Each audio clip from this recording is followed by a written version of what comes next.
ശുശ്രൂഷ നടത്തുന്നവർ മൊബൈൽ എവിടെയെങ്കിലും സ്വസ്ഥമായി വെച്ചതിന് ശേഷമോ അതിന് ടി വിയിൽ കൂടുന്നവർ ഇപ്പോൾ ഇവിടെ കൃപാസനത്തിൽ ശുശ്രൂഷയിൽ കൂടുന്നവരിയ്ക്കുന്നവർ തന്നെ ഭക്തിപൂർവ്വം ഇരിക്കുക. പല കാര്യങ്ങൾ ചെയ്തുകൊണ്ട് മൊബൈലിലും കൂടി നോക്കി അങ്ങനെ ചെയ്യരുത്. കർത്താവിൻ്റെ വചനം കേൾക്കാൻ വേണ്ടി പ്രാർത്ഥിച്ചുകൊണ്ട് പ്രാർത്ഥനയെ സ്തുതിച്ചുകൊണ്ട് വേണം ഓൺലൈനിലുള്ളവർ പ്രത്യേകിച്ച് നമുക്ക് ഒരുമിച്ച് അച്ഛൻ്റെ കൂടെ പ്രാർത്ഥിച്ച് ഓൺലൈൻ ധ്യാനത്തിനായി ഇരിക്കുന്നവരെ നമുക്ക് സമർപ്പിക്കാം. അച്ഛനോട് ചേർന്ന് പ്രാർത്ഥിക്കുക. കർത്താവേ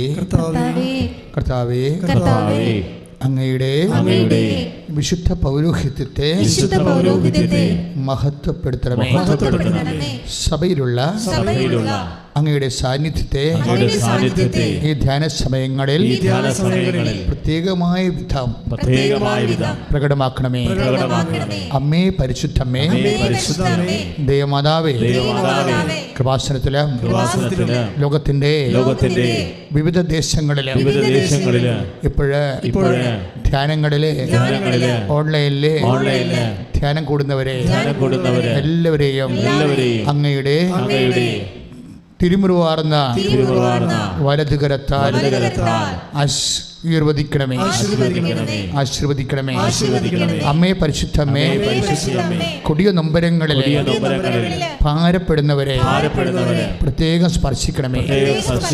അമ്മേ പരിശുദ്ധമ്മേ, സഞ്ചാരി മാതാവേ, സന്ദർശന മാതാവേ, ദിവ്യകാരുണ്യ ധ്യാനം കൂടുന്ന ഓരോ മകനെയും മകളെയും രോഗികളെയും സാമ്പത്തിക ബാധ്യതകളാൽ ഭാരപ്പെടുന്നവരെ, കുടുംബസമാധാനം നഷ്ടപ്പെട്ടവരെയും അകന്നു പോകുന്ന പരസ്പരം അകന്നു പോകുന്ന ദമ്പതികളെയും സ്പർശിക്കണമേ. അവർക്ക് വേണ്ടി മാധ്യസ്ഥം വഹിക്കണമേ. ഞങ്ങളുടെ യോഗ്യതയല്ല, എൻ്റെ കർത്താവിൻ്റെ പീഡാനുഭവത്തിൻ്റെ യോഗ്യതയാൽ അവരെ സ്പർശിക്കണമേ. അവർക്ക് വേണ്ടി മധ്യസ്ഥം വഹിക്കണമേ. ദൈവമേ, ഈ നിമിഷം ഞങ്ങളുടെ വിശ്വാസത്തെ ശക്തിപ്പെടുത്തണമേ. ദൈവമേ, ആരാധനയുടെ ഈ നിമിഷം ഞങ്ങളുടെ ദൈവസ്നേഹത്തെ വർദ്ധിപ്പിക്കണമേ. ദൈവമേ, ആരാധനയുടെ ഈ നിമിഷം ഞങ്ങളുടെ ദൈവത്തിലുള്ള പ്രത്യാശയെ വർദ്ധിപ്പിക്കണമേ. മനസ്സ് തകർന്നവരെ അങ്ങ് പ്രത്യേകം പൊതിഞ്ഞു പിടിക്കണമേ. ഈ ആരാധന കഴിയുമ്പോഴേ ദൈവത്തിന്റെ പ്രത്യേക സ്നേഹം, പ്രത്യേക സംരക്ഷണം, പ്രത്യേക വിടുതല് അവരെ പ്രാപിക്കുവാൻ ഇടയാക്കണമേ. സ്തുതികട ഹല്ലേലൂയ.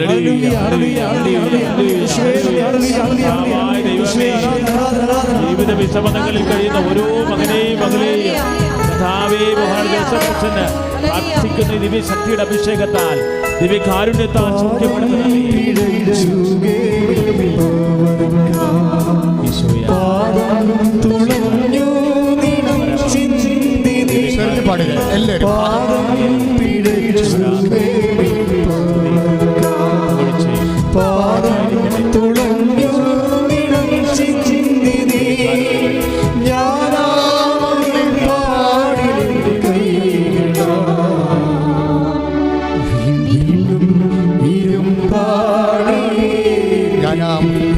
കൈകളാൽ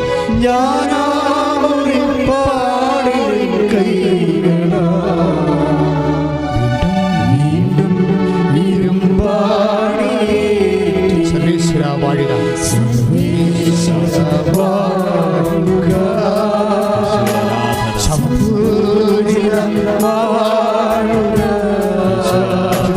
പരമ ദിവ്യകാരുണ്യത്തിന്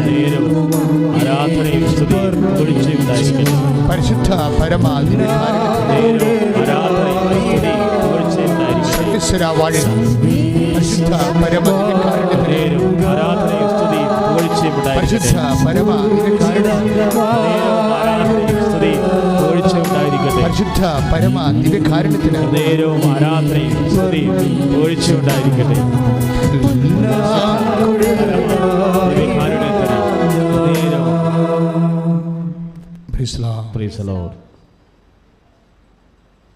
പ്രിയമുള്ളവരെ, വിശ്വാസം ഒരു ബോധമായിട്ടാണ് രൂപപ്പെടുന്നത്. ആദ്യം നമ്മളിലൊക്കെ വിശ്വാസം ഒരു ബോധമായിട്ടാണ് ആദ്യം രൂപപ്പെടുന്നത്. ബോധം സീനിയോറിറ്റി പ്രാപിക്കുമ്പോഴാണ് ബോധ്യമായിട്ട് മാറുന്നത്. നിങ്ങളെന്ത് എക്സിക്യൂട്ട് ചെയ്യണമെങ്കിലും ആദ്യം ബോധതലത്തിൽ ഈ വിഷയം രൂപപ്പെട്ടു വരണം. എങ്ങനെയാണ് ബോധം ഉണ്ടാകണത്? ബോധം ഉണ്ടാകണത് അറിവിലൂടെ ബോധം ഉണ്ടാകും. നമ്മുടെ ബോധത്തിലുള്ള എല്ലാ കാര്യവും അറിവിലൂടെ. അറിവെങ്ങനെ നമുക്ക് കിട്ടും? ഇന്ദ്രിയങ്ങളിലൂടെ അറിവ് ലഭിക്കും, അല്ലേ?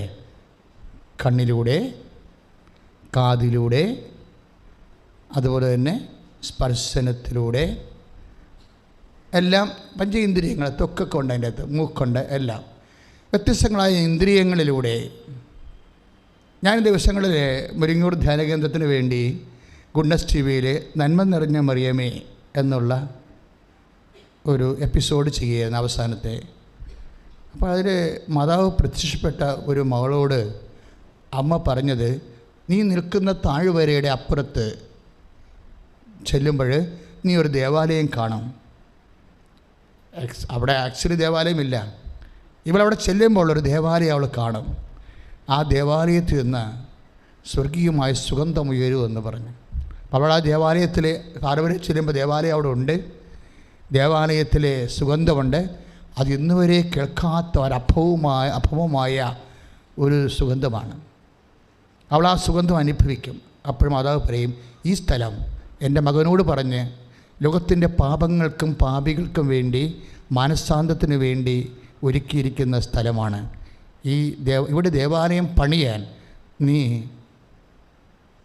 ബഹുമാനപ്പെട്ട വികാരച്ചനോട് പറയണം എന്ന് പറയുമ്പോൾ ആ ദേവാലയം, അതായത് നമ്മൾ ഈ ദേവാലയത്തിൽ ഇവിടെ ചെല്ലുമ്പോൾ ഉണ്ടാകുന്ന സുഗന്ധം ഇവിടെ എങ്ങനെ അനുഭവിക്കുന്നതാണ്? മൂക്കുകൊണ്ട് അനുഭവിക്കുന്നതാണത്. ഒരറിവാണ് ബോധം. ആ പ്രത്യക്ഷീകരണം അങ്ങനെ ശക്തമായ രീതിയിൽ പോയി. ഇപ്പം സഭ അംഗീകരിച്ചൊരു പ്രത്യക്ഷീകരണമാണത് ചരിത്രത്തിലെ. അച്ഛൻ പറഞ്ഞു വരണത് ദൈവത്തെ മൂക്ക് കൊണ്ടും അനുഭവിക്കാം, ദൈവത്തെ കൈകൊണ്ട്. അപ്പോസ്തലന്മാരൊക്കെ കൈകൊണ്ട് അനുഭവിച്ച ആൾക്കാരാണ്.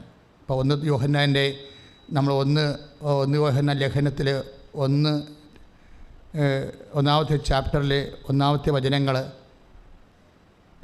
ഞങ്ങൾ കണ്ണുകൊണ്ട് കണ്ടത്, ചെവി കൊണ്ട് കേട്ടത്, കൈകൊണ്ട് സ്പർശിച്ച് മനസ്സിലാക്കിയ ജീവൻ്റെ വചനം. ഇപ്പോൾ ആ ബോധം എങ്ങനെ ഉണ്ടാകുന്നതാണ്? ഒന്ന്, കണ്ണുകൊണ്ട് കർത്താവിനെ കണ്ടതാണ് അവർ. പിന്നെ എന്താണ്? അവർ ചെവി കൊണ്ട് കേട്ടതാണ്. ഇപ്പോഴും നിങ്ങളും ചെവി കൊണ്ട് കേട്ടുകൊണ്ടിരിക്കണം, അല്ലേ? എന്താ കേട്ടത്? കർത്താവിൻ്റെ വചനം.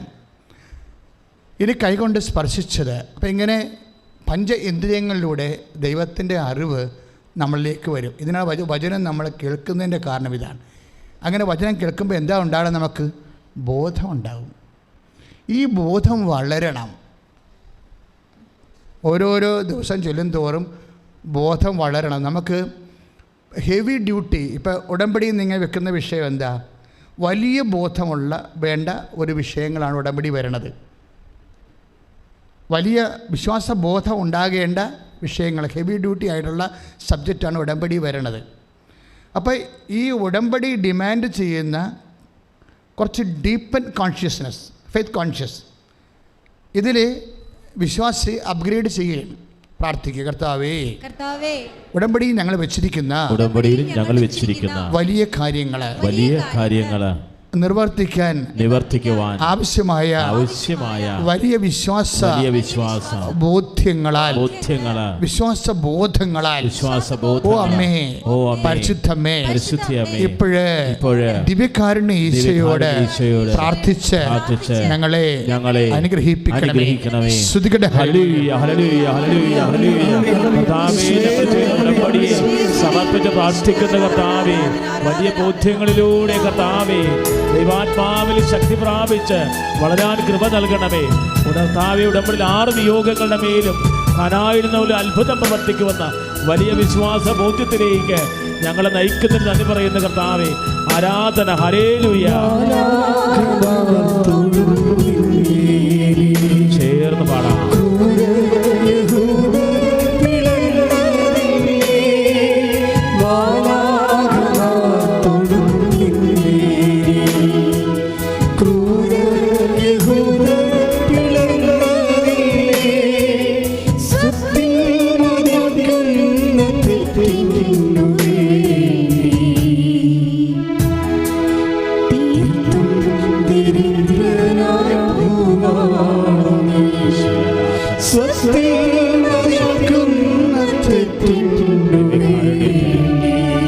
നേരവും ആരാധനയും ഉണ്ടായിരിക്കട്ടെ. കരങ്ങൾ തുറന്നു പിടിച്ച് ഈശോയെ നോക്കി പാടാം. ഈശോയെ ഞങ്ങളെ സ്പർശിക്കണം. ഞങ്ങളുടെ ഉടമ്പടി നിയോഗങ്ങളെ എടുക്കണം.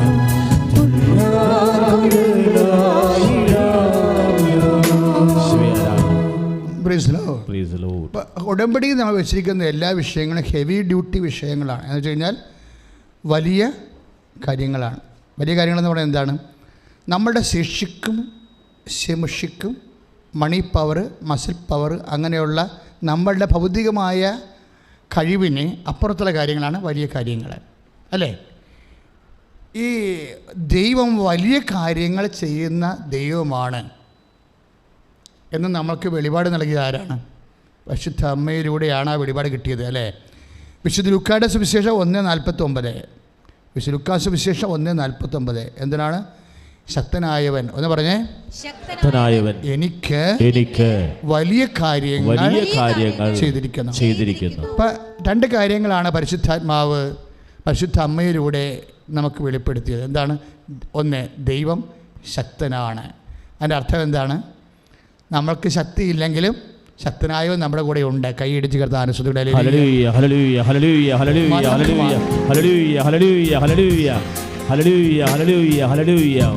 യേശുവേ ആരാധന, യേശുവേ ആരാധന, യേശുവേ മഹത്വം, യേശുവേ ആരാധന.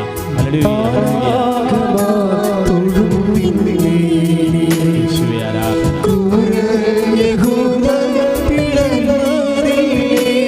ചേർന്ന് പാടാം.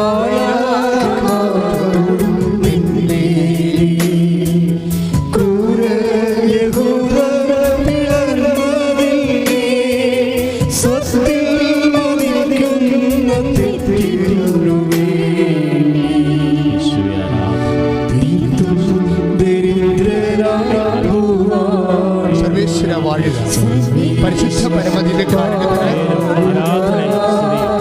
പരിശുദ്ധ പരമദിവ്യകാരുണ്യത്തിന് പരിശുദ്ധ പരമദിവ്യകാരുണ്യത്തിന് ആരാധനയും സ്തുതിയും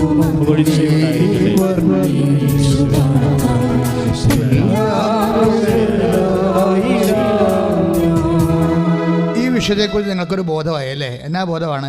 2 ബോധം ഇപ്പം അച്ഛൻ തന്നിട്ടുണ്ട്. 2 ബോധം ഇപ്പോൾ അച്ഛൻ കൈമാറിയിട്ടുണ്ട്. എന്താണ്? ഒന്ന്, ദൈവം ശക്തനാണ്, അല്ലേ?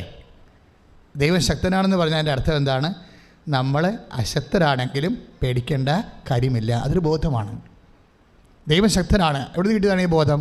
അമ്മ നൽകിയതാണ്. പരിശുദ്ധാത്മാവ് പരിശുദ്ധ അമ്മയിലൂടെ നൽകിയതാണ്. ഒന്ന് പറഞ്ഞ്, ദൈവം ശക്തനാണ്. ഞാൻ അശക്തനാണെങ്കിലും അശക്തയാണെങ്കിലും ഞാൻ ഭയപ്പെടത്തില്ല. കാരണം എൻ്റെ ദൈവം ശക്തനാണ്. എൻ്റെ ദൈവം ശക്തനാണ്. സ്തുതിക്കട്ടെ. ഹല്ലേലൂയ, ഹല്ലേലൂയ. കരങ്ങൾ ഉയർത്തിക്കൊണ്ട് സ്തുതിക്കട്ടെ. ഹല്ലേലൂയ, ഹല്ലേലൂയ, ഹല്ലേലൂയ, ഹല്ലേലൂയ, ഹല്ലേലൂയ. ശക്തനായ ദൈവമേ ആരാധന. ഭാഷാപരത്തോടെ സ്തുതിക്കട്ടെ, സ്തുതിക്കട്ടെ. അങ്ങയുടെ മക്കള് അങ്ങേ നാഥനും രക്ഷകരുമായി ഏറ്റു പറഞ്ഞുകൊണ്ട് സ്തുതിക്കുന്ന കർത്താവേ, കർത്താവേ, ഇസ്രായേലിന്റെ സ്തുതികളിലേക്ക് ഇറങ്ങി വന്നവനെ ഈ നിമിഷം അങ്ങനെ മക്കളുടെ സ്തുതികളിലേക്ക് ഇറങ്ങി വരണമെന്ന് പ്രാർത്ഥിക്കുന്നു. കർത്താവേ, അന്ധന് കാഴ്ച നൽകിയവനെ, ചെകിടിന് കേൾവി നൽകിയവനെ, ഊമന് സംഭാഷണം നൽകിയവനെ, ഈശോ വിസ്മൃത്തവനെ, ഈശോ തലവാരം വിസ്മൃത്തവനെ, ഈശോ മരിച്ചവനെ ഉയർപ്പിച്ചവനെ, ഈശോ നിന്റെ തിരുമുറുപാട് നടന്നുകരം അത്ഭുതം അത്ഭുതകരം മക്കളിലേക്ക് കർത്താവേ ആവശ്യിക്കണമേ. ശ്രുതിക്കട്ടെ, ശ്രുതിക്കട്ടെ. ആരാധന, ആരാധന, ആരാധന, ആരാധന.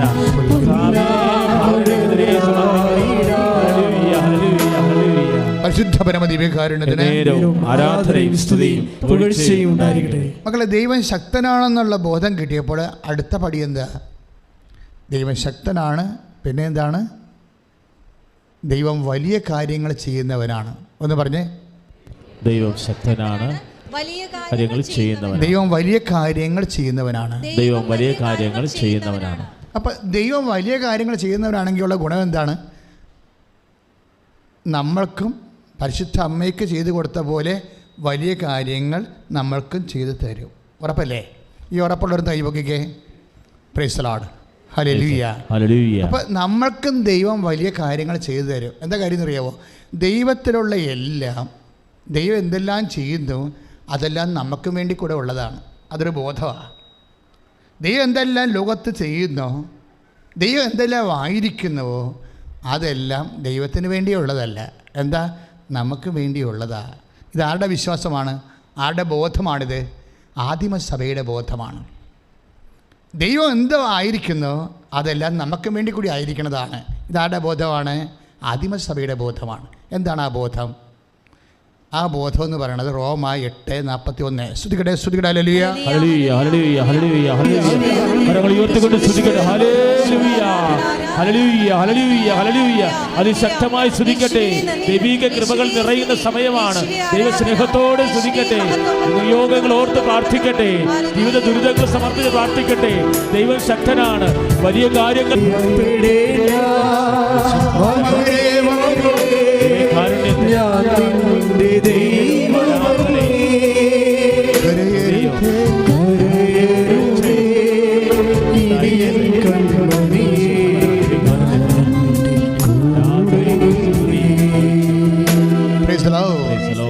ആദിമസഭയുടെ ബോധം എന്താണ്?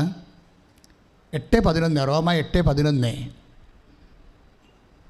എസ്റ്റേര് പറയുന്ന യേശുവിനെ മരിച്ചവരിൽ നിന്ന് ഉയർപ്പിച്ചവന്റെ ആത്മാവ് നിങ്ങൾ വസിക്കുന്നുണ്ടെങ്കിൽ യേശുക്രിസ്തുവിനെ ഉയർപ്പിച്ചവൻ നിങ്ങളുടെ മർത്യശരീരങ്ങൾക്കും നിങ്ങളിൽ വസിക്കുന്ന തന്റെ ആത്മാവിനാൽ ജീവൻ പ്രദാനം ചെയ്യും. അപ്പോൾ എന്താ പ്രശ്നം? ഇതാണ് ആദിമസഭയുടെ ബോധം. ഈ ബോധം എങ്ങനെ വന്നതാണ്? ശക്തനായവൻ എനിക്ക് വലിയ കാര്യങ്ങൾ ചെയ്യും, അല്ലേ? അമ്മയിലാണ് ഈ ബോധം ആദ്യം ഉണ്ടായത്. പരിശുദ്ധാത്മ നിറഞ്ഞപ്പോൾ അമ്മയിലുണ്ടായ ബോധം ലുക്ക 1:49. എന്താണ്? ദൈവം ശക്തനാണ്. പറഞ്ഞേ, ദൈവം ശക്തനാണ്. രണ്ടാമത്തെ ബോധം എന്താണ്? ശക്തനായവൻ ദൈവം എന്ത് ആയിരിക്കുന്നു അത് ആർക്ക് വേണ്ടിയാണ്? നമുക്ക് വേണ്ടിയാണ്. പിടിയിട്ടില്ലേ? നിങ്ങൾ ഉടമ്പടി ഹെവി ഡ്യൂട്ടിയുടെ വിഷയം വെക്കുമ്പോൾ ഇത് ദൈവത്തിന് പോലും ചെയ്യാൻ പറ്റുമോ എന്ന് ചിന്തിക്കരുത്. അത് സാത്താൻ്റെ ചിന്തയാണ്. പിടിയിട്ടില്ലേ? അപ്പോൾ ദൈവം ആരാണ്? ദൈവം ശക്തനാണ്. രണ്ടാമത്തേത് എന്താണ്? ദൈവം ശക്തനാണെങ്കിൽ ദൈവം എന്തായിരിക്കണത്? എന്തിനു വേണ്ടിയാണ്? എനിക്ക് വലിയ കാര്യങ്ങൾ ചെയ്യാനാണ്. അപ്പോൾ ദൈവം എന്തായിരുന്നാലും അതാർക്ക് വേണ്ടിയാണ്? നമ്മൾക്ക് വേണ്ടിയാണ്. അതാരുടെ ബോധമാണ്? ആദിമസഭയുടെ ബോധമാണ്. അതെവിടെ നിന്ന് കിട്ടുന്നതാണ്? റോമ 8:11. എന്താ പരിപാടി? എന്താ വചനം പറഞ്ഞിരിക്കുന്നത്? റോമ 8:11 യേശുവിനെ മരിച്ചവർ ഉയർപ്പിച്ചവന്റെ ആത്മാവ്. പറഞ്ഞേ, യേശുവിനെ മരിച്ചവർ ഉയർപ്പിച്ചവന്റെ നിങ്ങളിൽ വസിക്കുന്നുണ്ടെങ്കിൽ യേശുക്രിസ്തുവിനെ ഉയർപ്പിച്ചവൻ നിങ്ങളുടെ മൃതശരീരങ്ങൾക്കും നിങ്ങൾ വസിക്കുന്ന തന്റെ ആത്മാവിനാൽ ജീവൻ പ്രദാനം ചെയ്യും. അപ്പോൾ ശാരീരികമായ എല്ലാ വിഷയം മൃതമായിരിക്കുന്ന അവസ്ഥയാകാം, മരവിച്ച അവസ്ഥയാകാം. അല്ലാതെ എന്ത് പറ്റും? പരിശുദ്ധാത്മാവ് നിങ്ങൾ വസിച്ചാൽ ഈ ശാരീരികമായ അവസ്ഥകൾ, ഭൗതികം, നമ്മുടെ ഫിസിക്കലായിട്ടുള്ള എല്ലാ സറൗണ്ടിങ്സും ഉയർത്തെഴുന്നേക്കും. കർത്താവ് യേശുക്രിസ്തുവിനെ കൈയിടിച്ച് സ്തുതിക്കട്ടെ. ഹല്ലേലൂയ, ഹല്ലേലൂയ, ഹല്ലേലൂയ, ഹല്ലേലൂയ. ഹല്ലേലൂയ, ഹല്ലേലൂയ, ഹല്ലേലൂയ, ഹല്ലേലൂയ. യേശുവേ ആരാധന. ദൈവം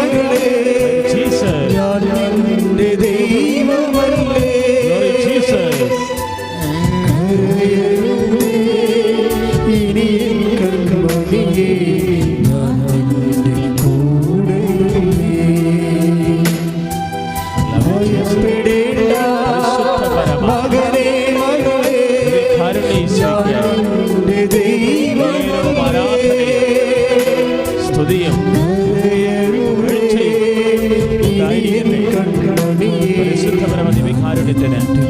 ആരാധനയും സ്തുതിയും Praise the Lord. Praise the Lord. Hallelujah. Hallelujah. എപ്പോഴും എൻ്റെ സഹോദരൻ മനസ്സിലാക്കേണ്ടത് ഇപ്പം ശാരീരികമായി ഒരു ശരീരത്തിൽ സംഭവിക്കാവുന്ന മാക്സിമം ട്രാജഡി എന്താണ്?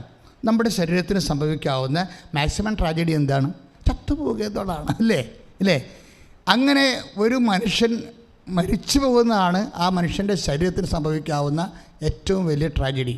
ഇൻ കേസ് അങ്ങനെ വന്നാൽ പോലും നീ യേശുക്രിസ്തു വിശ്വസിക്കുന്നുണ്ടെങ്കിൽ ഈ മൃത്യ ശരീരത്തെ കർത്താവ് ഉയർത്തെഴുന്നേൽപ്പിക്കും.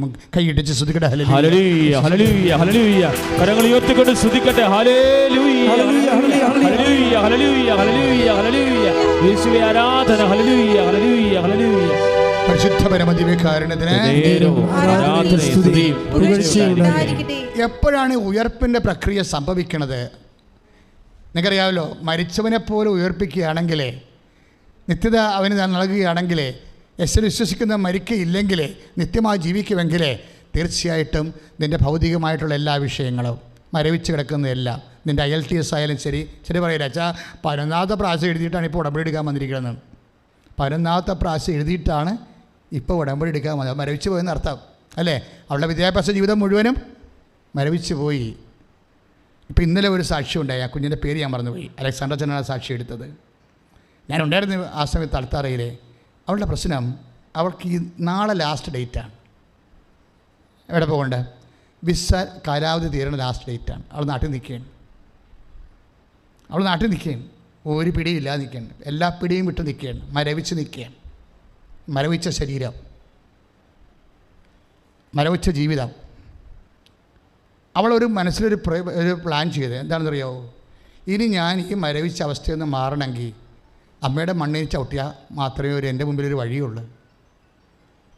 അമ്മയുടെ മുമ്പിൽ ചവിട്ടിയാൽ മാത്രം. കാര്യം വിസ ക്യാൻസലാകാൻ പോവുകയാണ്. പക്ഷേ ജോലിയൊന്നും ഒത്തിരിയേറെ ആ കമ്പനിയുമായിട്ട് ഒത്തിരിയേറെ കറസ്പോണ്ടൻസി എല്ലാം നടക്കണുണ്ട്. പക്ഷേ റിട്ടേൺസ് ഒന്നുമില്ല.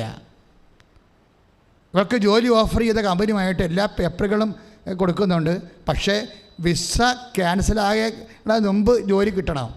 അല്ലെന്നുണ്ടെങ്കിൽ ജോലി ഉണ്ടാകത്തില്ല, വിസയും ഉണ്ടാകത്തില്ല. നാട്ടിൽ തന്നെ നിൽക്കേണ്ടി വരും. 0 ആയിപ്പോവും. അപ്പോൾ ഇത് ഇത്രയും നാളായിട്ടിത് ജോലി ശരിയാകണില്ല. വിസ ക്യാൻസലാകാൻ പോവുകയാണ്. ഇപ്പോൾ ഇഷ്ട പ്രശ്നം എന്താണ്? വിസ ക്യാൻസലാകാൻ പോകുന്നതാണ് വിഷയം. അപ്പോൾ അവളൊരു തീരുമാനം എടുത്ത് ഇന്നലെ രാവിലെ എഴുന്നേറ്റപ്പോൾ അമ്മയുടെ മണ്ണിൽ ചവിട്ടിയ, അല്ലാതെ എനിക്ക് ചെയ്യാവുന്നതെല്ലാം കഴിഞ്ഞു, ഇനിയൊന്നും ചെയ്യാനില്ല. ഇനിയുള്ളത് എന്താണ്? അവസാനത്തെ ആശ്രയം എന്താണ്? അമ്മ പ്രത്യക്ഷപ്പെട്ട മണ്ണിൽ ചവിട്ടണം. അതവൾ ആ സാക്ഷ്യത്തെ അവൾ പറയുന്നുണ്ട്. ഇങ്ങനെ വന്നിട്ട് ഇവള് ഇവള് തകർന്ന് തരിപ്പണമായി ഇവിടെ പരക്കമ്പ ഞാൻ ഇവിടെ വരണേ വണ്ടി ഇറങ്ങിയിട്ട് ഓടി വന്നത് ഇവിടെ നിൽക്കണയാക്കെ ഞാൻ ഓർക്കുന്നുണ്ട്. ആ സമയത്ത് ഞാൻ ഇവിടെ നിൽക്കുന്നുണ്ടായിരുന്നു, കൗൺസിലിംഗ് ചെയ്തുകൊണ്ട്. ഇവളിങ്ങനെ മാതാവിൻ്റെ മുഖത്തിട്ട് ഇങ്ങനെ കണ്ണെറിഞ്ഞിങ്ങനെ നോക്കി നിൽക്കും. എന്താ? വിസയ്ക്ക് ഇനി 48 മണിക്കൂറുള്ള ക്യാൻസലാകാൻ. എല്ലാം അമ്മയുടെ കയ്യിലാണ്. സമയഘടികാരം നെഞ്ചിൽ ചാർത്തി പ്രത്യക്ഷപ്പെട്ട അമ്മയുടെ കീഴിലാണ് സമയമെന്ന് പ്രഖ്യാപിച്ചുകൊണ്ടാണ് കൃപാസനത്തിൽ അമ്മ സന്ദേശം നൽകിയത്. സ്തുതിക്കട്ടെ, സ്തുതിക്കട്ടെ. ഹല്ലേലൂയ, ഹല്ലേലൂയ, ഹല്ലേലൂയ. കരങ്ങൾ ഉയർത്തിക്കൊണ്ട് സ്തുതിക്കട്ടെ. ഹല്ലേലൂയ, ഹല്ലേലൂയ. അമ്മേ പരിശുദ്ധ ദൈവമാതാവേ, കൃപാസനത്തിന്റെ പ്രത്യക്ഷയായ പരിശുദ്ധി അമ്മേ, സമയത്തിന്റെ അമ്മേ, കർത്താവേ ഉടമ്പടിച്ച ഓരോ മക്കളുടെ ജീവിതത്തിൽ സമയബന്ധിതമായി ആരാധന കരങ്ങൾ യേശുവിലേക്ക് നീട്ടിക്കൊണ്ട് എന്റെ കൊച്ചു ജീവിതത്തെ നിന്നെ മുൻപിൽ ദൈവത്തോട് സന്തോഷത്തോടെ പാടുക. ഇത്ര നല്ല ദൈവത്തോട് എന്തു ചെയ്തു നന്ദി ചൊല്ലിടും. എന്റെ കൊച്ചു ജീവിതത്തെ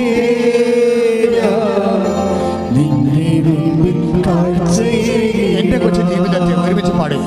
ഇത്ര നല്ല ദൈവത്തോട് എന്തു ചെയ്തു നന്ദി ചൊല്ലിടും. എന്റെ കൊച്ചു ജീവിതത്തെ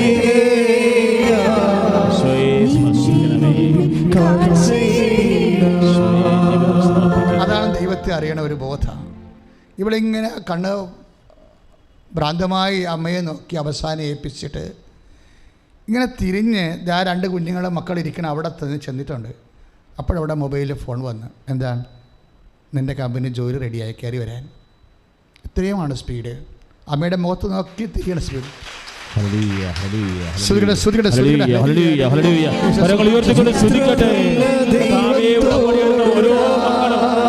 സാക്ഷ്യം പറയുമാർ അവരുടെ ജീവിതത്തിൽ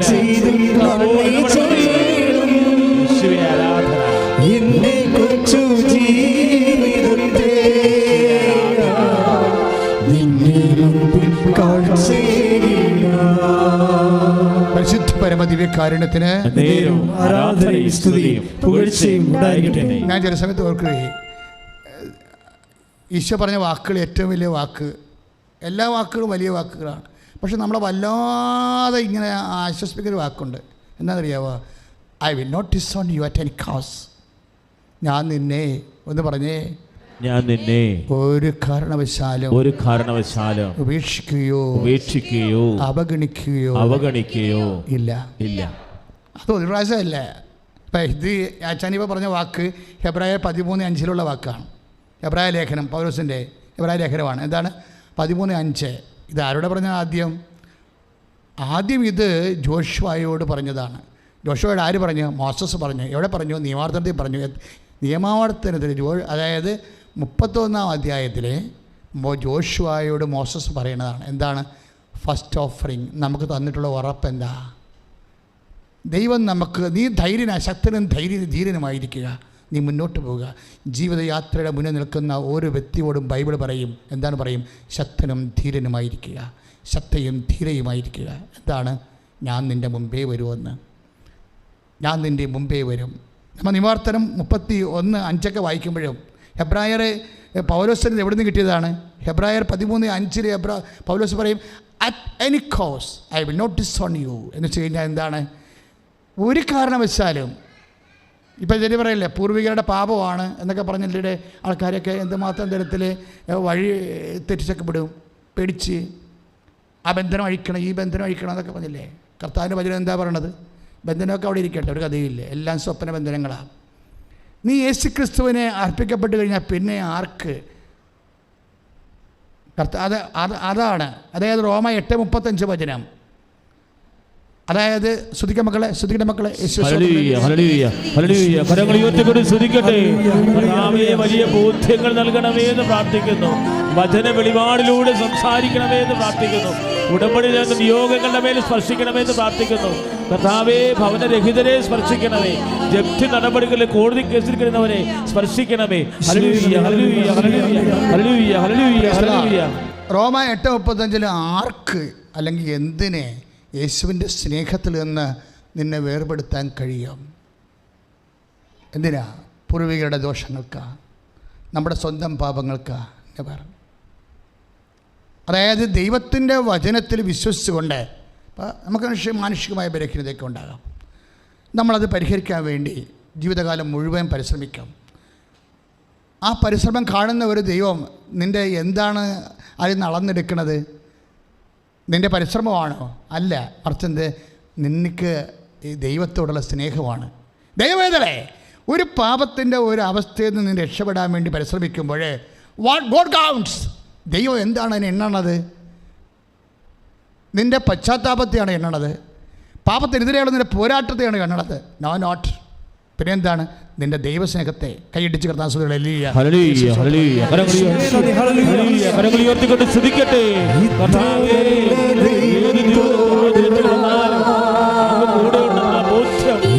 ഞങ്ങൾക്ക് ശക്തി വരട്ടെ. ആരാധന, ആരാധന.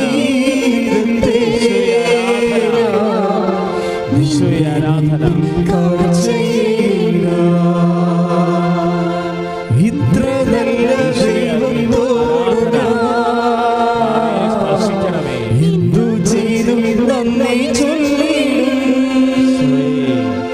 എന്റെ കൊച്ചു ജീവിതത്തെ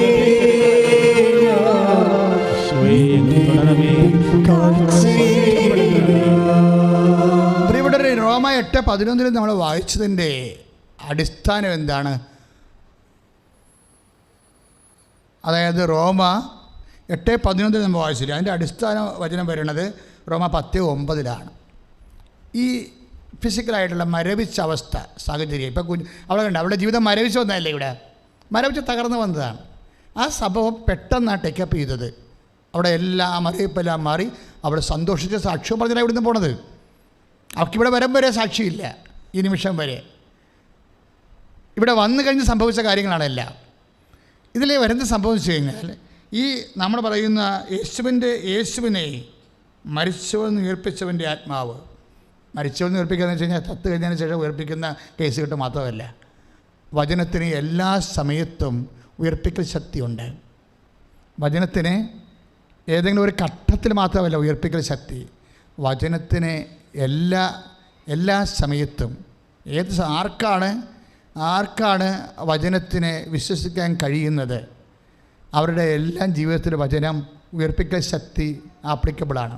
ആർക്കാണ് വിശ്വസിക്കാൻ കഴിയുന്നത്, ഇപ്പം ആ സമയത്തെല്ലാം വചനം ആരെല്ലാം വിശ്വസിക്കുന്നുവോ ആ വിശ്വസിക്കുന്ന സമയത്തെല്ലാം അവർക്ക് ഈ ഉയർപ്പിക്കൽ ശക്തി തിരിച്ചു വരും. ഇപ്പം സ്ഥലം വിറ്റുമാറാത്ത അവസ്ഥയാകാം, ഇപ്പം സ്ഥലം വിറ്റുമാറാത്ത അവസ്ഥ വരത്തില്ലേ, ജോലി ഇല്ലാത്ത അവസ്ഥ. ഇപ്പം ജിഷ തൃശ്ശൂരെന്നും പറഞ്ഞ് ഇന്നലെ കഴിഞ്ഞ ദിവസങ്ങളിൽ മെനയെന്നൊരു സാക്ഷ്യം ഉണ്ടായി. ഇപ്പോൾ ഒരു പ്രൊഫസർ ഇവിടെ വന്ന് സാക്ഷ്യം പറഞ്ഞപ്പോൾ അവർ പറഞ്ഞത് ലോകത്തിലെല്ലാ സമയത്തും സാക്ഷ്യം കേൾക്കുന്ന ഒരു ധ്യാന കേന്ദ്രം എന്നാണ്. സത്യമാണത്, എല്ലാ സമയത്തും. ഇപ്പോഴെന്ന് വെച്ച് കഴിഞ്ഞാൽ ഈ തൃശ്ശൂരത്തെ ജിഷ ചേച്ചിയുടെ സാക്ഷ്യം എനിക്ക് വളരെ വിചിത്രമായി തോന്നി. അത് മെനയെന്ന് പറഞ്ഞതാണ്, ഇന്ന് യൂട്യൂബിൽ രാത്രി ഇടും. അവിടെ പ്രശ്നം വെച്ചാൽ അവർ ഉടമ്പടി ചെയ്തിരിക്കുന്നത് എന്താ അറിയാം, അവർക്ക് ജോലിയില്ല, ജീവിക്കാനുള്ള. ഇപ്പോൾ ഉടമ്പടി ഇപ്പോൾ ഇതിൽ കഴിഞ്ഞില്ലേ, ഇത് എന്താ കൊറോണ കഴിഞ്ഞപ്പോൾ എല്ലാവരും പാപ്പരായില്ലേ, ജോലിയുമില്ല, കടവുമായി, സാമ്പത്തിക കടവായി, വസ്തു വിൽക്കണില്ല, എല്ലാം കൊണ്ട് തകർന്നിരിക്കുകയാണ്. അപ്പോൾ ഇവരുടെ പ്രശ്നം വെച്ച് കഴിഞ്ഞാൽ ഇവർക്ക് ജോലിയില്ല. അപ്പോൾ ജോലി ഇല്ലാത്തതിന് വേണ്ടിയാണ് ഇവർ ഉടമ്പടി വെച്ചിരിക്കുന്നത്, സ്ഥിരമായൊരു ജോലി ഇല്ലാത്തതിന്. പക്ഷേ ജോലി എവിടെ നിന്ന് കിട്ടുമെന്ന് അറിയത്തില്ല. ഇപ്പോൾ ചില ആൾക്കാരെ ഉടമ്പടി ചെയ്യുമ്പോൾ നിങ്ങൾക്കറിയാൻ പറ്റത്തില്ല ഇത് എവിടെ നിന്നാണ് കിട്ടുക എന്ന്. എവിടെ നിങ്ങൾ കിട്ടണ കാര്യം ഉണ്ടെങ്കിലാണ് നിങ്ങൾ എഴുതി വെക്കണത്. അച്ഛൻ പറഞ്ഞ മനസ്സിലായില്ലേ, ഉടമ്പടി പത്രം പൂരിപ്പിക്കാൻ നേരത്തെ ഇത് എവിടെ നിന്ന് കിട്ടാനാണ്. അപ്പോൾ എവിടെ നിന്ന് കിട്ടുമെന്ന് അറിയാമെങ്കിൽ നിങ്ങൾ എഴുതി വെക്കുമോ, അത് അവിടെ നിന്ന് കിട്ടുമല്ലോ എന്ന്. എന്നുവെച്ചാൽ നിങ്ങളത് ബുദ്ധിയുടെ തലത്തിൽ കൊണ്ടുവരികയാണ്. പക്ഷേ ചില കാര്യങ്ങൾ എവിടെ നിന്ന് കിട്ടുമെന്ന് അറിയത്തില്ല. ഈ ചേച്ചിക്ക് അങ്ങനെയാണ്, ജോലി എവിടെ നിന്ന് കിട്ടുമെന്ന് അറിയത്തില്ല. ജോലി വേണം, ഇല്ലാതെ ജീവിക്കാൻ പറ്റത്തില്ല, പക്ഷേ ഇത് എവിടെ നിന്ന് കിട്ടുമെന്ന് അറിയത്തില്ല. അപ്പം നമ്മൾക്ക് അറിയാൻ പാടില്ലാത്ത കാര്യങ്ങൾ ആർക്കറിയാൻ പറ്റും, ദൈവത്തിന് അറിയാൻ പറ്റും. അപ്പം അറിയാവുന്ന കാര്യം തന്നെ എഴുതി വെക്കരുത്, അറിയാൻ പാടില്ലാത്ത കാര്യം എഴുതി വെക്കണം. എന്താ കാര്യം, അത് നമുക്കറിയാൻ പാടില്ലെന്നേ ഉള്ളൂ, പക്ഷെ ആർക്കറിയാം, ദൈവത്തിന് അറിയാം. ഉടമ്പടിയിൽ എഴുതുമ്പോഴേ ഇപ്പോൾ ചേച്ചിക്ക് രണ്ട് കാര്യങ്ങൾ അറിയാൻ പാടില്ല. ഒന്നെന്താണ് അറിയാൻ പാടില്ലാത്തത്, ജോലി എവിടെ നിന്ന് കിട്ടുമെന്ന് അറിയത്തില്ല, പക്ഷേ ജോലി ഇല്ലാതെ ജീവിക്കാൻ പറ്റത്തുമില്ല. അപ്പം ജിഷ തൃശ്ശൂരിൻ്റെ സാക്ഷി ഇന്ന് രാത്രി ഇടും, നിങ്ങളെ കേട്ടാൽ മതി. വേറെ ഒരു കാര്യം കൂടെ അവർ എഴുതി. എന്താ സംഭവം എന്നറിയാമോ, അവരുടെ ഒരു സ്ഥലം വാങ്ങിച്ചവർ പാലക്കാട്, തൃശ്ശൂർക്കാരത്തെയാണ്, പാലക്കാട് ഒരു സ്ഥലം വാങ്ങിച്ച്. ഈ സ്ഥലം വാങ്ങിക്കുമ്പോൾ ഉണ്ടാകുന്ന ഒരു പ്രശ്നം, സ്ഥലത്തിന് മുന്നാധാരം അറിയാമല്ലോ. ഇപ്പോൾ ബാങ്കുകാർ നമുക്ക് ഒരു സ്ഥലത്തിന് ലോൺ ചെയ്യണമെന്നുണ്ടെങ്കിൽ അവർ 30 കൊല്ലത്തെ ബാധ്യത സർട്ടിഫിക്കറ്റ് ചോദിക്കും. ആദ്യം 12, പിന്നെ 15, ഇപ്പോൾ 30 കൊല്ലത്തെ ബാധ്യത സർട്ടിഫിക്കറ്റ് വരെ ചോദിക്കും. കാര്യം അവർ ഈ സ്ഥലം ഈടൊക്കെ എടുക്കണം കഴിയും. അപ്പോൾ ഇങ്ങനെയൊക്കെ എടുത്തിട്ടുണ്ടെങ്കിലും ഇവരിത് ബാങ്കിൽ ലോൺ ചെയ്തെടുക്കാത്തത് കൊണ്ട്, ഇവർ നേരിട്ടെടുത്ത സ്ഥലമായത് കൊണ്ട് ഇവർ വലിയ ഒരു അടിപ്പല്ല് വീണ്. കാര്യം സർക്കാരിന് കടമുണ്ടായിരുന്ന ഭൂമിയാണിത്, അതിൻ്റെ ബാധ്യത കിട്ടിയില്ല. ഇവരെടുത്ത സ്ഥലം സർക്കാരിന് ബാധ്യത ഉണ്ടായിരുന്ന സ്ഥലമാണ്. ഇവരെടുത്തു കഴിഞ്ഞതിന് ശേഷം സർക്കാർ ആ സ്ഥലം നടത്തിയെടുത്ത് പോയി. അപ്പോൾ സ്ഥലം പോയി, സർക്കാർ നടത്തിയെടുത്താൽ കിട്ടുക. സർക്കാരിൻ്റെ കാര്യങ്ങളെല്ലാം നമുക്കറിയാമല്ലോ. ഈ റെയിൽവേയിലൊക്കെ കൊണ്ട് ആത്മഹത്യ ചെയ്യാലും ആടിടിച്ചാലും കാശ് അങ്ങോട്ട് കൊടുക്കണം. റെയിൽവേനെ കൊണ്ട് ചില ആൾക്കാർ, ചില വലിയന്മാരുണ്ട് റെയിൽവേ കൊണ്ട് ആടിനെ കിട്ടത്തില്ലേ, ആട് കറങ്ങി തിരിഞ്ഞ് റെയിൽപ്പാളത്തെ വരെ ട്രെയിൻ ഇടിക്കും. അപ്പോൾ ട്രെയിൻ ഇടിച്ചെന്ന് പറഞ്ഞ് നമുക്ക് കാശ് ഇങ്ങോട്ട് തരുന്നത്, ട്രെയിനെ കൊണ്ടുവന്ന് കെട്ടിയതിന് കാശ് അങ്ങോട്ട് കൊടുക്കണം. ആത്മഹത്യ ചെയ്ത് കഴിഞ്ഞാൽ തന്നെ കേസ്, ആ ബോഡി എടുക്കാൻ വന്നവൻ്റെ ബന്ധുക്കൾ 500 രൂപ കൊടുക്കണം. അപ്പം സർക്കാരിൻ്റെയൊക്കെ രീതികളതാണ്. സർക്കാരിലേക്ക് ഈ സ്ഥലം അവർക്ക് കടമുണ്ടായിരുന്നതുകൊണ്ട് അവർ നടത്തി, കേസുണ്ടായിരുന്നതാണ് കോടതി, അവർ നടത്തിയെടുത്ത്. അപ്പോൾ സ്ഥലം പോയി. അപ്പം സർക്കാരിലേക്ക് പോയ സ്ഥലം കടയിൽ കായം കലക്കണ പോലെയാണ്, പിന്നെ കണ്ടുപിടിക്കാൻ പറ്റത്തില്ല. അപ്പോൾ ആ ഒരു വിഷയം അവർ എഴുതേണ്ട കാര്യമില്ലല്ലോ, ഉടമ്പടി എഴുതേണ്ട കാര്യമുണ്ടോ, ഇല്ല. സർക്കാർ എടുത്ത് പോയ സ്ഥലമാണ്, കേസ് നടത്തി സർക്കാർ എടുത്തതാണ്. അവരെഴുതിയില്ല. പക്ഷേ അമ്മയുടെ അടുത്തല്ലേ വന്നെന്ന് വിചാരിച്ചുകൊണ്ട് രണ്ടാമത്തതായിട്ട് ഞങ്ങളുടെ പാലക്കാടത്തെ സ്ഥലം കൂടി എഴുതി വെച്ചു. ഒരു സ്റ്റോറി പോണ രീതി നോക്കണം. ഞങ്ങളുടെ പാലക്കാടത്തെ സ്ഥലം കൂടി എഴുതി വെച്ചു. ഇവർക്കറിയാൻ കിട്ടത്തില്ലെന്ന് അറിഞ്ഞുകൊണ്ട് എഴുതുകയാണ് ഉടമ്പടിയുടെ ഒരു സാധനം. ഉടമ്പടി ചെയ്ത് അവർ വീട്ടിൽ പോകുന്നു. 2 കാര്യത്തിനാണ്. ഒന്ന് ജോലി, ഒന്ന് അത് എവിടെ നിന്ന് കിട്ടുമെന്ന് അറിയാൻ പാടില്ല. രണ്ടാമത്തെ എന്താണ്? സ്ഥലം. അത് പോയതാണ്, അത് കിട്ടുമെന്ന് അറിയത്തില്ല. ഈ എഴുതിയതിന് ശേഷം പക്ഷേ ഉടമ്പടിയിൽ ഇവർ കൃത്യമായിട്ട് കാര്യങ്ങൾ ഭംഗിയായിട്ട് അവർ പാലിച്ചു പോവുകയാണ്. പാലിച്ചു പോയി ഒരു 2-3 ദിവസം കഴിഞ്ഞപ്പോൾ ഇവരൊരു ടീച്ചറിനെ കണ്ടുമുട്ടും. ആരുടെ? ഇവരുടെ നാട്ടിലുള്ള ടീച്ചറിനോട് വെറുതെ ചോദിക്കും, ടീച്ചർ ഇവിടെ പഠിപ്പിക്കണം? ടീച്ചർ ഞാൻ വടക്കഞ്ചേരി പഠിപ്പിക്കുക, പാലക്കാട്. എനിക്കവിടെ വല്ല ജോലിയും കിട്ടാൻ സാധ്യതയുണ്ടോ? ഇവർ ഇതൊക്കെ പഠിച്ചൊക്കെ നിൽക്കുന്ന ആളാണ്. ടീച്ചറായിട്ട് അപ്പോയിൻമെൻറ്റ് കിട്ടാൻ സാധ്യത ഉണ്ടാകുമെന്ന് ചോദിക്കുമ്പോൾ പറയും അവിടെ ഒരു വേക്കൻസി ഉണ്ടെന്ന് കേട്ടെന്ന് പറഞ്ഞു, നിങ്ങളൊന്ന് അന്വേഷിക്കാൻ പറയും. ഇവർ ഒരാഴ്ചക്കുള്ളിൽ വേക്കൻസി അന്വേഷിക്കാൻ വേണ്ടി തൃശ്ശൂരിൽ നിന്ന് വടക്കാഞ്ചേരി പോകും. വടക്കാഞ്ചേരി പോയി ആ സ്കൂളിൽ പോയി അന്വേഷിച്ചപ്പോൾ അവിടെ ഇൻ്റർവ്യൂ ആണ്. ഒരാഴ്ചക്കുള്ളിൽ ഇൻ്റർവ്യൂ നടക്കും. ഇൻ്റർവ്യൂ നടക്കുകയും ചെയ്യും. ഇവർക്ക് ആ ജോലി കിട്ടുകയും ചെയ്യും സ്കൂളിൽ. അതല്ല രസം, ഇതൊരു പെർമനൻ്റ് പോസ്റ്റാണ്. വിഷയം തന്നെ പോകണ്ടല്ലേ? ഈ ചേച്ചി ഇപ്പോഴേ വടക്കാഞ്ചേരി സ്കൂളിൽ ഇൻ്റർവ്യൂ കഴിഞ്ഞ് കിട്ടിയിരിക്കുന്ന പോസ്റ്റ് എന്താണ്? പെർമനൻ്റ് പോസ്റ്റാണ്. ഒരു ടെമ്പററി പോസ്റ്റിന് കിട്ടിയാൽ അത്രയും നല്ലതെന്ന് പറഞ്ഞ് നടന്ന ആളിനെ അമ്മ ഉടമ്പടിയിലേക്ക് കൊടുത്തിരിക്കുന്നത് എന്താണ്? പെർമനൻ്റ് പോസ്റ്റാണ്. വിഷയം അവിടെ കൊണ്ട് തീർന്നില്ല. വടക്കാഞ്ചേരി ഇവർ പഠിപ്പിക്കാൻ പോയി. പഠിപ്പിക്കാൻ ചെയ്തതിന് ശേഷം പഠിപ്പിക്കുന്ന സ്കൂളിലെ കുട്ടി, അവർ പഠിപ്പിക്കുന്ന ക്ലാസ്സിലെ കുട്ടി ഒരു തഹസിൽദാറിൻ്റെ മകനാണെന്ന് ഇവർക്ക് മനസ്സിലായി. ഈ ചേച്ചിക്ക്, ഈ ടീച്ചറിന് മനസ്സിലായി ആ തഹസിൽദാറിൻ്റെ മകനാണ് ക്ലാസ്സിൽ തൻ്റെ കുട്ടിയായിട്ടിരിക്കണമെന്ന്. അപ്പോൾ കുട്ടിയോട് ചോദിച്ചു, എൻ്റെ ഫോൺ നമ്പറും തരുക, എൻ്റെ ഒരു സ്ഥലം സംസാരിക്കാൻ സ്ഥലത്തെക്കുറിച്ച് വല്ല കാര്യവും അറിയാൻ വേണ്ടിയാണ് ചോദിച്ചത്. അപ്പോൾ കുട്ടി അപ്പൻ്റെ ഫോൺ നമ്പർ കൊടുത്തു. ടീച്ചർ വീട്ടിൽ വന്നിട്ട് ഭർത്താവിനെ കൊണ്ട് ഈ അസിസ്റ്റൻറ്റ് തഹസിൽദാറിനെ വിളിപ്പിക്കും. ഞങ്ങൾക്ക് വടക്കാഞ്ചേരി ഇങ്ങനെ സർക്കാർ നടത്തിയെടുത്തൊരു ഭൂമിയുണ്ട്, അത് തിരിച്ച് കിട്ടാൻ വല്ല മാർഗ്ഗം ഉണ്ടാന്ന് ചോദിക്കും. അപ്പോൾ തഹസിൽദാർ പറയും, ഞാനത് ഭയങ്കര ബുദ്ധിമുട്ടാണ്, ഞാൻ നോക്കിയിട്ട് പറയാമെന്ന് പറയും. നടത്തിയെടുത്തതല്ല തിരിച്ച്. ഒരാഴ്ച കഴിയുമ്പോൾ സർക്കാരിനൊരു ഓർഡർ വരും. എന്താണ്? ഈ കടവല്ല, പഴയ കടവല്ല എഴുതി തള്ളിക്കൊണ്ട്. ഇപ്പോൾ എന്നാ സംഭവിച്ചിരിക്കുന്നത്? ആ തഹസിൽദാർ ഇടപെട്ടിട്ട് ഈ ഭൂമി ഇവർക്ക് തിരിച്ച് കിട്ടും. Praise the Lord. ഹല്ലേലൂയ, ഹല്ലേലൂയ, ഹല്ലേലൂയ. സ്തുതിക്കട്ടെ, ഹല്ലേലൂയ, ഹല്ലേലൂയ, ഹല്ലേലൂയ. കരങ്ങൾ ഉയർത്തിക്കൊണ്ട് സ്തുതിക്കട്ടെ. കർത്താവേ, നമ്മുടെ യോഗങ്ങളിൽ സമർപ്പിക്കുന്നു.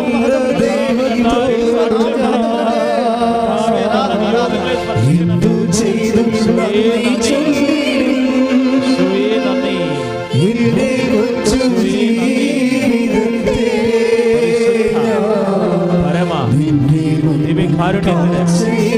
ജീവിതത്തെ നല്ല ദൈവത്തോട് സന്തോഷത്തോടെ പാടും.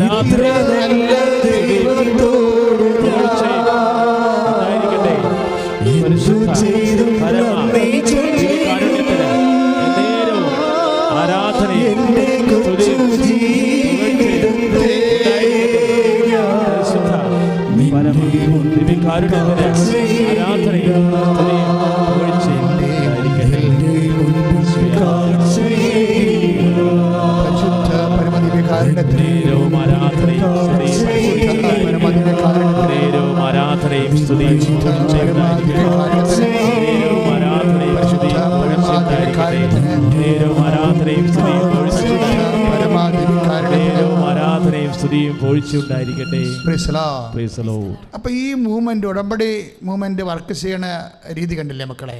രണ്ടും അപ്രാപ്യം.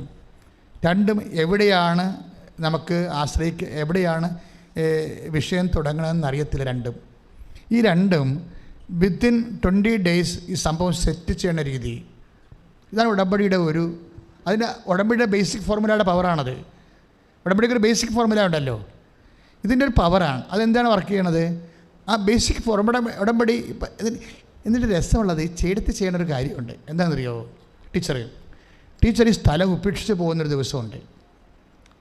ഇങ്ങനെ സർക്കാർ നടത്തിയെടുത്തു എന്ന് അറിഞ്ഞപ്പോൾ ഈ സ്ഥലം ടീച്ചർ കാര്യം കാശ് മുടക്കി വാങ്ങിച്ചതല്ലേ, ഇനി ഒരിക്കലും കിട്ടത്തില്ലല്ല. കണ്ണീരോടെ ഉപേക്ഷിച്ച് പോകുന്നൊരു സമയമുണ്ട്. അപ്പോൾ ടീച്ചർ ഒരു കാര്യം, 2 കാര്യം അവിടെ ചെയ്യും ആ സ്ഥലത്ത്. എൻ്റെ മക്കളിതൊക്കെ കേൾക്കണം. നമുക്ക് മുമ്പേ കഴിഞ്ഞ മാസവും മറ്റു ഉടമ്പടി എടുത്ത ആൾക്കാരുടെ അനുഭവങ്ങളാണ്.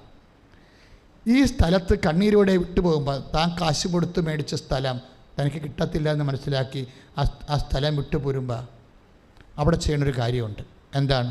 എനിക്കൊണ്ട ഭർത്താവിനെ കൊണ്ടാണ് ജയിച്ചെന്ന് തോന്നുന്നത്. എന്താ കാര്യം എന്ന് വെച്ച് കഴിഞ്ഞാൽ ഈ ഉടമ്പടി ഉപ്പും കാശുരവും ഈ സ്ഥലത്തിട്ടിട്ട് പോരും. അതാണ് വിഷയം. ഇവരെന്താ ചെയ്യണത്? വിശ്വാസപ്രമാണം ചൊല്ലി നഷ്ടപ്പെട്ട ഈ ഭൂമിയിലെ ഉടമ്പടി ഉപ്പും കാശുരവും നിക്ഷേപിച്ചിട്ട് പോരും. ഇൻസ്റ്റാളേഷൻ എന്ന് പറയും. ഞാൻ പറയണത് കുഴിച്ചിടാനേ ഞാൻ പറയത്തുള്ളൂ. സ്ഥലം കാര്യം നമുക്ക് കൈമോശം വന്നതിലൂടെ കൊണ്ടുപോയി കാശുരൂപം വിശ്വാസപ്രമാണം ചൊല്ലിയിട്ട് ഡെപ്പിയിലാക്കി കൊണ്ടുപോയി ആ സ്ഥലത്ത് കുഴിച്ചിടാൻ പറയും. അതിന് ഇൻസ്റ്റാളേഷൻ എന്ന് പറയും. 2 വിശുദ്ധ വസ്തുക്കളുടെ വിശ്വാസ പ്രഖ്യാപനങ്ങൾ 2 രീതിയിലാണ് നമുക്കുള്ളത്. ഒന്ന് ഇൻസ്റ്റാളേഷൻ ആൻഡ് എക്സാൾട്ടേഷൻ. 2 പ്രോസസ്സാണ്. അല്ല ക്ഷുദ്രക്കാർ കോഴിത്തല കുടിച്ചിടുന്ന പോലെയല്ലേ ചില അച്ഛന്മാർക്ക് കാര്യങ്ങൾ അറിയാൻ പാടാത്തത് കൊണ്ട് ജോസഫച്ചൻ എന്താ അങ്ങനെ പറഞ്ഞെന്ന് ചോദിക്കും. ജോസഫച്ചൻ എന്തെങ്കിലും പറയുന്നുണ്ടെങ്കിൽ ഏതെങ്കിലും സമയത്ത് കർത്താവ് എന്നോടത് കൃത്യമായി കാര്യങ്ങൾ എനിക്ക് ആന്തരിക ബോധ്യം നൽകിയ കാര്യങ്ങളെ പറയത്തുള്ളൂ. എന്താണ് ഇൻസ്റ്റാളേഷൻ? നമുക്ക് വിശ്വാസത്തിൽ പ്രഖ്യാപിക്കുന്നത്, വിശ്വാസ പ്രഖ്യാപനം എന്താണ്? അത് മെറ്റീരിയലായിട്ട് നമുക്ക് പ്രഖ്യാപിക്കാം. ഇപ്പോൾ നമ്മൾ വിശ്വാസ പ്രഖ്യാപനം എങ്ങനെയാണ് ചെയ്യണത്? അത് റോമ 10:9 വെച്ചാണ് ചെയ്യണത് അല്ലേ? എന്താണ്? 1 വിശ്വാസ പ്രഖ്യാപനത്തിൽ എന്താ ചെയ്യണത്? അത് റോമ 10:9 എന്താ ചെയ്യണത്? 1 യേശു കർത്താവാണെന്ന് അധരം കൊണ്ട് ഏറ്റു പറയണം. രണ്ടാമത്തേത് എന്താണ്? ദൈവം അവനെ മരിച്ചോട് നീർപ്പിച്ചെന്ന് ഹൃദയത്തിൽ വിശ്വസിക്കണം. ഇതാണ് വിശ്വാസ പ്രഖ്യാപനം.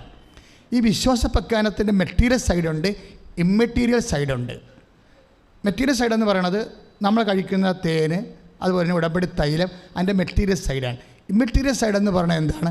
നമ്മളെടുക്കുന്ന പ്രാർത്ഥനകൾ, അത് ചെല്ലുന്ന പ്രാർത്ഥനകൾ, അതുകൊണ്ട് ബന്ധപ്പെട്ട് വരുന്ന ഉപവാസങ്ങൾ, അതെല്ലാം എൻ്റെ ഇമ്മെറ്റീരിയൽ സൈഡാണ്. പ്രഖ്യാപനങ്ങൾ വരും, പ്രാർത്ഥനയും പ്രഖ്യാപനവും എല്ലാം അതിൻ്റെ ഇമ്മെറ്റീരിയൽ സൈഡ്. മറ്റെന്താ മെറ്റീരിയൽ സൈഡ്? മെറ്റീരിയൽ സൈഡിൽ 2 കാര്യങ്ങൾ സംഭവിക്കും. ഒന്നെന്താണ്? ഒന്ന് എക്സാൾട്ടേഷൻ. ഇപ്പം പരിശുദ്ധ കുർബാന എന്ത് ചെയ്തിരിക്കുകയാണ്? എക്സാൾട്ട് ചെയ്തിരിക്കുകയാണ്. കുരിശ് എന്ത് ചെയ്തിരിക്കുകയാണ്? എക്സാൾട്ട് ചെയ്ത് ഉയർത്തി പ്രതിഷ്ഠിക്കുകയാണ്. മനസ്സിലായില്ലേ? ഉയർത്തി പ്രതിഷ്ഠിക്കുക. പരിശുദ്ധ കുർബാന ഉയർത്തി പ്രതിഷ്ഠിച്ചിരിക്കുകയാണ്. എന്തിനാണ്? ജനങ്ങൾക്ക് ആരാധിക്കാൻ വേണ്ടി. കുരിശ് ഉയർത്തി പ്രതിഷ്ഠിക്കുകയാണ്, എക്സാൾട്ടേഷൻ എന്ന് പറയുന്നതിനെ. ഇത് നമ്മൾ മെറ്റീരിയൽ സൈഡിൽ ചെയ്യുന്ന കാര്യങ്ങളാണ്. വിശ്വാസം പ്രഖ്യാപിക്കുക. അത് എന്തനുസരിച്ചാണ്? റോമ 10:9 അനുസരിച്ചുണ്ട്. എന്താണ്? യേശു കർത്താവാണ് എന്ന് അധരം കൊണ്ട് ഏറ്റുപറയും. രണ്ടാമത്തത് എന്താണ്? രണ്ടാമത്തെ പ്രശ്നം എന്താണ്? ദൈവം അവനെ മരിച്ചു ഉയർപ്പിച്ചെന്ന് ഹൃദയത്തിൽ വിശ്വസിക്കും. മനസ്സിലായില്ലേ? അപ്പം നമ്മുടെ ഹൃദയത്തിൽ വിശ്വസിക്കേണ്ടത് എന്താണ്? ദൈവം അവനെ മരിച്ചുവെന്ന് ഉയർപ്പിച്ചെന്ന്. ഇങ്ങനെ ഹൃദയത്തെ വിശ്വസിക്കുമ്പോൾ ദൈവം അവനെ മരിച്ചവരെന്ന് ഉയർപ്പിച്ചെന്ന് റോമ 10:9 അനുസരിച്ചുകൊണ്ട് ഹൃദയത്തിൽ വിശ്വസിക്കുമ്പോഴാണ് നമുക്ക് രക്ഷയുടെ അവകാശം കിട്ടുന്നത്. രക്ഷ എന്താണ്? അവകാശത്തിലാണ്. രക്ഷ വർക്ക് ചെയ്യണത് എങ്ങനെയാണ്? ഔദാര്യത്തിലല്ല. രക്ഷ 2 തരത്തിലുണ്ട്. ഔദാര്യമുണ്ട്, അവകാശമുണ്ട്. പക്ഷേ രക്ഷ അവകാശമാക്കുന്നത് എങ്ങനെയാണ്? ആദ്യകാലം മുതലേ, എബ്രഹാത്തിൻ്റെ കാലം മുതലേ അവൻ വാഗ്ദാനം അവകാശമാക്കുകയാണ് ചെയ്യണത്. ഇപ്പം നമ്മൾ സ്തുതിയുടെ മക്കളെ യേശു സ്വന്തം ഹല്ലേലൂയ. കരങ്ങൾ ഉയർത്തിക്കൊണ്ട് സ്തുതിക്കട്ടെ.